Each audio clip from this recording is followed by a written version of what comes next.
Welcome to Mystical Platter with me, Rehnaz. Here I am with two new recipes. The first one is of dhaba style keema curry, and the second one is of wheat kubus. So, for the keema, you can use mutton, beef, or even chicken, and it's so delicious and tastes similar to what you get in dhabas. And the kubus is a perfect combination with the keema, which is super soft and fluffy. So, without wasting much time, let's get started. So these are the ingredients which you need to make the keema.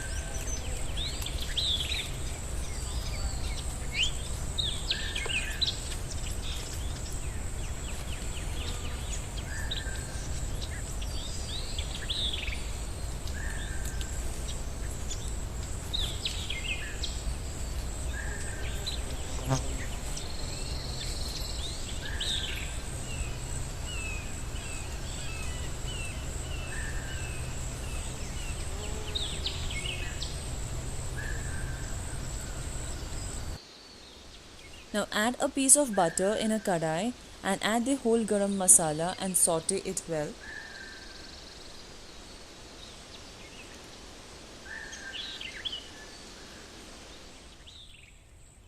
Now add 2 tablespoons of oil and add the chopped onions and saute it till it becomes golden brown.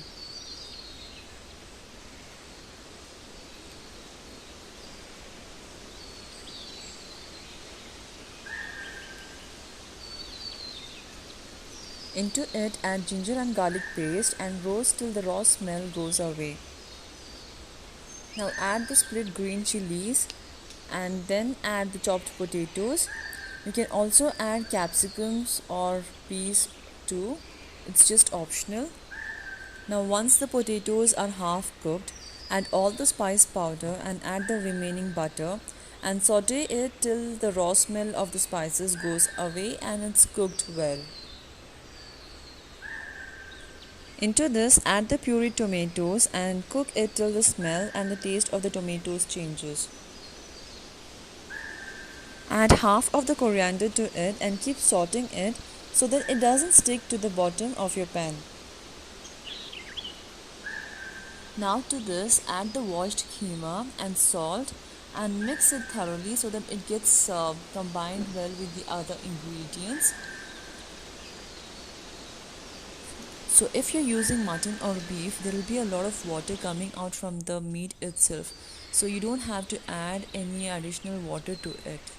You can check for the salt and add if it's necessary.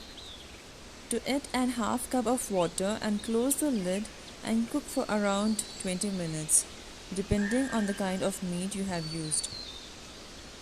Now our yummy dhaba style keema curry is ready to be transferred into a serving bowl. Wow, friends, it looks so delicious and the aroma of it is so tempting. So let's just quickly make the kubus to have it along with the keema. To make the kubus, first take a tablespoon of yeast and add 1 tablespoon of sugar and 1 cup of lukewarm water and mix it well and keep it aside for around 10 minutes to get the yeast activated. Here, after 10 minutes, our yeast is well activated. Now to make the dough, I have taken 5 cups of wheat flour, which is equal to 1 kg. So add 1 tablespoon of salt and use the activated yeast to knead the dough. If it isn't enough, you can add lukewarm water little by little and mix the flour well until you get a soft dough. Kubus is actually made using maida, but I like making it with wheat because it's very healthy comparing to maida. Now once the dough is formed, apply little oil onto your palm and again knead it well. Drizzle little oil onto the dough and cover it with a wet cloth and leave it for around 6 hours so that the dough rises well. Now after 6 hours you can see that our dough has risen well. Now take a small ball, a little bigger than what you use for the normal rotis. Now flatten it using a rolling pin. Now it should be a little thick than the normal chapatis or the rotis what you make, but I like making it thin because that's what everyone at my home prefers. Now once you have flattened the rotis, heat a tawa, and once the tawa is hot enough, put the roti on the tawa, and once you see a small bubbles coming up, flip it over to the other side, and you can see that it rises completely as a round ball, and immediately turn the other side and remove it from the tawa onto a plate. This kubus is so soft and fluffy that it just melts in your mouth. Wow, friends, just look at this, a soft and fluffy kubus along with our spicy and delicious keema. It's it's truly mouth-watering. What more do you want? So go ahead, try this new recipe and serve it to your friends and family, and make this as a very enjoyable moment together.